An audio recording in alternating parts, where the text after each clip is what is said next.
Thanks for putting this on. It's great to be a part of this. Before I start, I wanted to ask the question of you in the audience, by a show of hands, how many of you have checked your email today? In case there was any doubt, nearly everyone. How about something having to do with your finances? A bank account, your investments, something like that today? Anybody? How about this week? Again, nearly everyone. And how many of you have checked your household energy consumption today? How about this week? How about this month? Therein lies the challenge. In case it was unclear, nearly nobody has, even in this audience of 400 people who care deeply about these issues. So what I'm going to talk to you today is about how to engage customers and ordinary consumers in energy consumption, and give you some examples of how we're doing it at our company. So we have an energy problem. This is something that we all know. And there are many ways, thankfully, that we're approaching solving it. But we have a problem of increasing demand as the standard of living across the globe increases. We have a challenge of decreasing supply, of aging infrastructure, and now with Fukushima, of concerns about nuclear. People are solving it in all different ways. They're building wind farms, solar, they're transforming vehicles to electric vehicles. And these are all fantastic opportunities. But what about the energy we don't use? What about the energy we waste? To give some scale to this, in the US alone, McKinsey estimates that $400 billion a year is wasted in people's homes. $400 billion. In the US and Europe combined, that's 904 billion francs, and that's even with a strong franc, so you could imagine how high it would be. This is a tremendous opportunity. And let me show you a couple of other numbers. 90. This is the good news.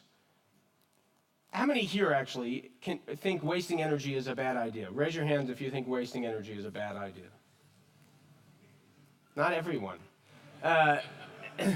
Maybe people need coffee. Well, 90% of people in the US, and this includes even the people who voted for the Tea Party, think saving energy is a good idea and wasting energy is a bad idea. But here's the sobering news. 6. 6 is the average number of minutes the average consumer spends every year thinking about their household energy use. 6 minutes. I've spent more time in the last month thinking about Justin Bieber than the average American consumer spends thinking about energy. I don't think that's a joke. I sat next to some kid on the plane who was traveling from China, and I was on a flight from New York to San Francisco, and she had this big book of Justin Bieber out, and I was trying to make sense of it. The last speaker spoke about the digital natives and the digital immigrants. I am a Justin Bieber immigrant, and I'm seeking asylum somewhere else. But here's the challenge, right? We have this huge opportunity. Nearly everyone thinks it's worth solving. And yet, next to nobody spends any time thinking about it. Why is that? Are people disingenuous? Whoa, something is making noise. No, it's not that. Why is it? Well, it's because energy is boring. Data about your household energy is boring. Don't tell the 200 people who work at my company, but it's true. Energy use is boring. It's also cheap, right? In the US, and I know the numbers there better, the average consumer spends only 1.7% of their budget on heating and cooling their homes. This better? Okay. 1.7%. In Europe, it's not that much higher. So it's perfectly rational not to spend time thinking about your energy consumption. I have a 4-month-old daughter at home. The first thing I wake up in the morning thinking about is not my energy consumption. And that's true for most people. We have busy lives. We have many demands on them. Thinking about your energy use is not something that we're going to spend time on. The other reason is that it's confusing. Unlike the gasoline that you put in your car and you can see, you know what a gallon of gas is or a liter of petrol is, what is a kilowatt hour? People don't know. And how is it used? To illustrate that, more than 70% of people, when they leave their house, they leave their heating or cooling on. Why is that? Well, it's in part because they don't know. There's a big misconception that they think heating the house when they return or cooling the house when they return will use more energy than leaving it cool the whole day. There's also a problem because these are impossible to use and program. You need an engineering degree and a magnifying glass to program it. And even with that, it's difficult. Almost half of people leave the lights on when they leave rooms. And this is despite the fact that your parents told you to turn off the lights when you leave the room. And that's true universally. So how do we fix this? Are we lost? The answer is, of course, no. There are opportunities. Let me tell you what got us inspired. This was a study that I'm going to show you that was conducted by our team in San Marcos, California. It's about 50 miles east of San Diego. It is unbelievably hot during the summer, and everybody in this community uses air conditioning. Whether you're wealthy or poor, you're a senior citizen, young person, a renter or a homeowner, you're using air conditioning because it's that hot. So we wanted to see how could we motivate people to turn off their air conditioning and turn on a fan instead, save energy. So we did surveys and polling. We asked people, we brought people into focus groups, and we asked them, how could we motivate you? What would be the thing you'd need to hear to change? And we calculated that. And then we said, well, why don't we actually go out and test this? So we trained graduate students on how to read electric meters. And on Saturday mornings, every week for 4 weeks, we gathered them together. We gave them coffee and some pastries. And we sent them out to read the meters and to put a door hanger on every door in the neighborhood. And each household in the neighborhood, there were 5 groups. Each household got 1 of 4 messages, or they were in a control group that didn't get any message, because we wanted to see what was the impact of these messages on energy consumption. So here are 3 messages, right? One group got a message that said, did you know you could save $50 a month by turning off your air conditioning and turning on your fan? Another group said, help protect the environment, keep San Marcos beautiful, turn off your air conditioning, turn on your fan. And a third group, this was during the blackouts in the early 2000s in California, be a good citizen, help prevent blackouts, turn off your air conditioning, turn on your fans. By show of hands, well, actually, just shout it out. Which one do you think was most effective? Money. Citizens. How many of you think money? How many of you think citizens? And does anybody think environment? A couple of optimists. Well, the answer, the answer, of course, is that none of them worked.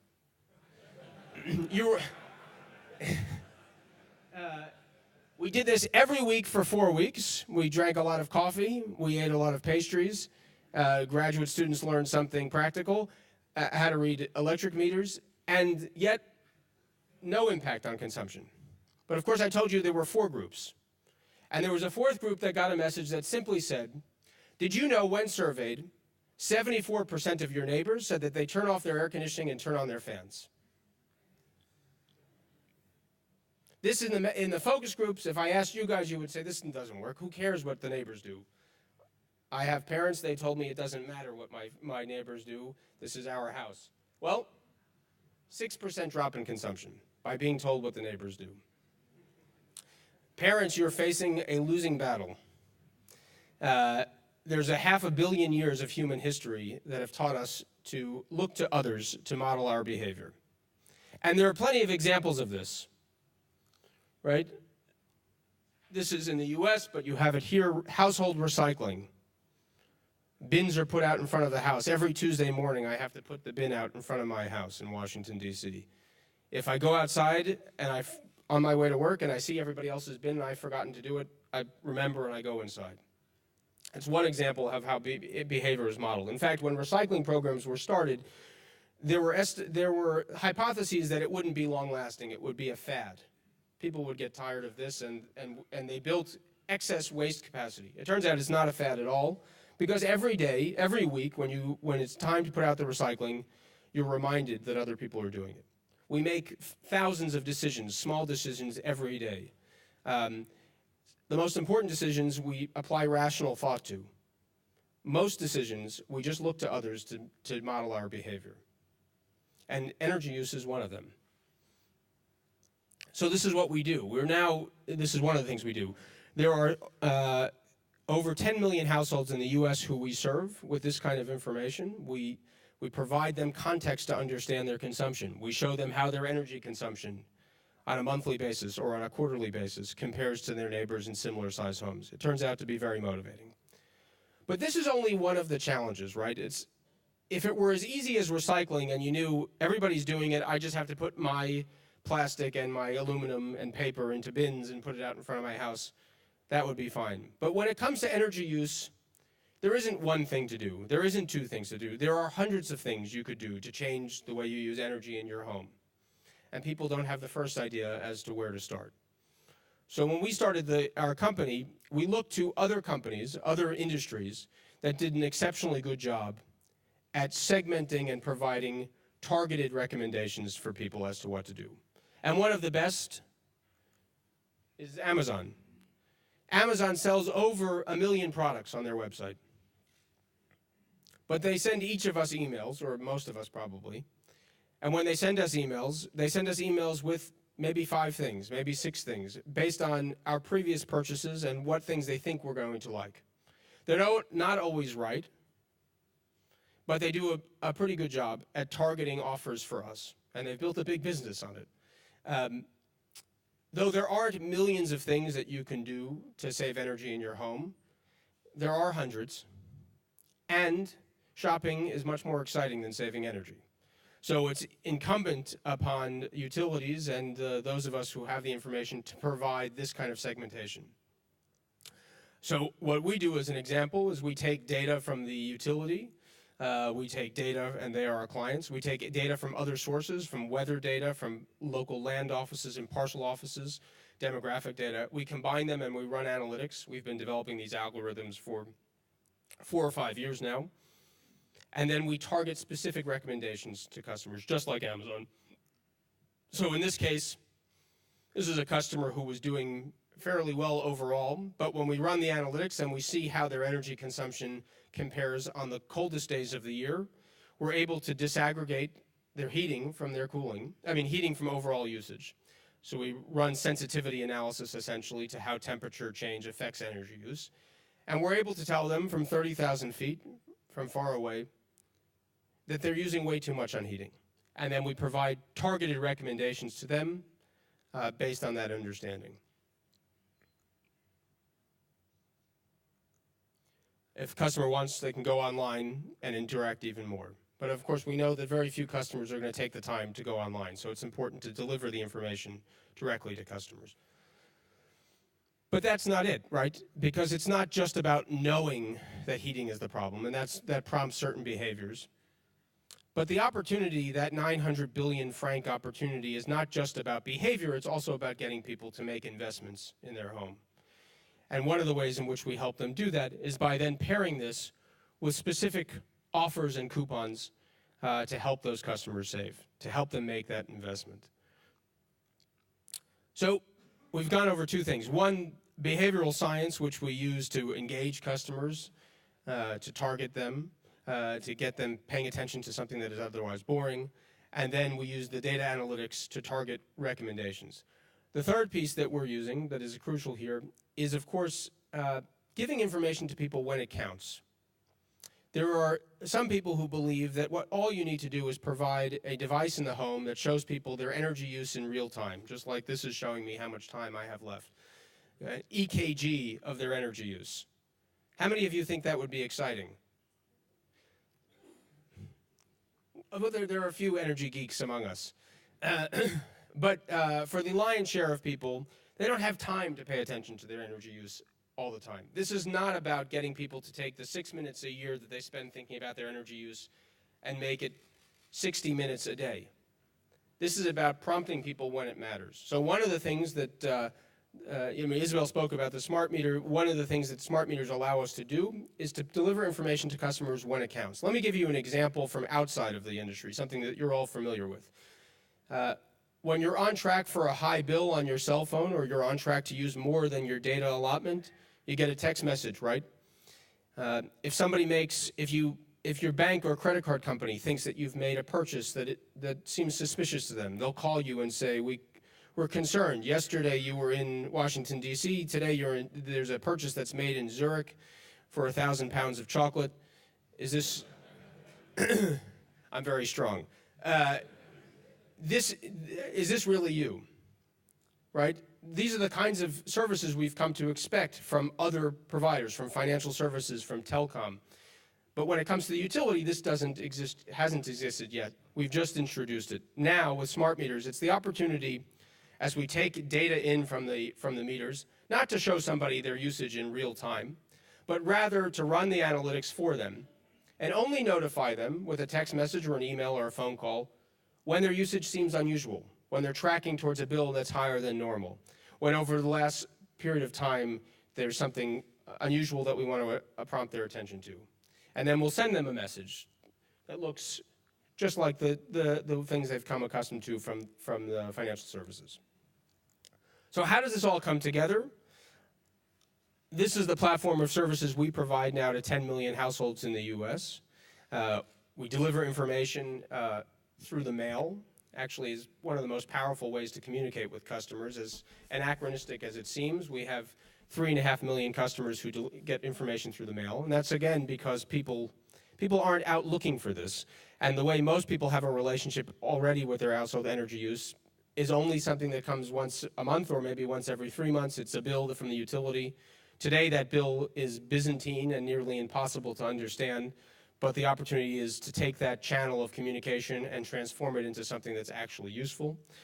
We communicate then, of course, with customers through all the other channels. It's crucial if we're going to make progress on climate change, and we heard this morning about the urgency of this problem. We can't wait for customers to come to us, and we can't deliver information only in the places where we wish customers were. We have to deliver information to the places where customers actually are. And the good news is that it works.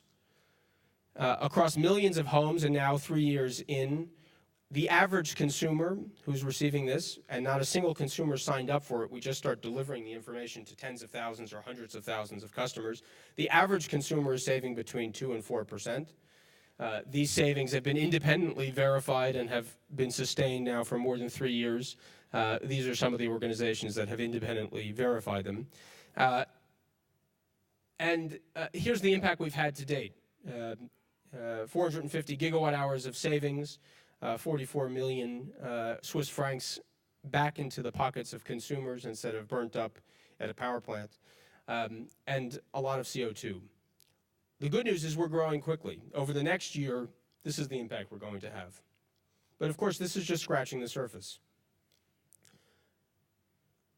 If we were to deploy globally, and not just us, there are going to be other companies who do this too. So this is not a sales pitch for O-Power. This is about the opportunity to provide information services to customers, to consumers, to engage them and get them to take action.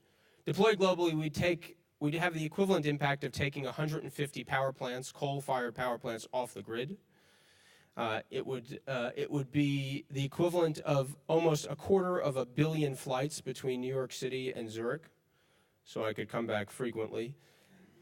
And it would be enough, these savings, simple changes, getting people to change the way they behave in their own homes, it would be enough, the energy savings, to power the country of Switzerland. But not just the country of Switzerland. Also Greece, and Greece even on a good day, Austria, Portugal, the Czech Republic, and Belgium, all. This is the opportunity that human behavior has. And this is just from the savings directly from behavior, getting people to set the thermostats more properly, getting people to turn off the lights when they leave the room. This is a scratching on the surface, actually, because the real opportunity, of course, lies in getting people to change their homes. And that, too, the first step is behavior. Standards and codes are one thing, but they take generations to take effect because people don't go out and replace their boiler every day. So getting people interested and engaged, lubricating that interest, and getting them to take action is crucial. So again, thank you for having me. I look forward to being a part of the conversation the rest of the day and hearing what others have to say. And we look forward to doing work with all of you here in Switzerland. Thanks again.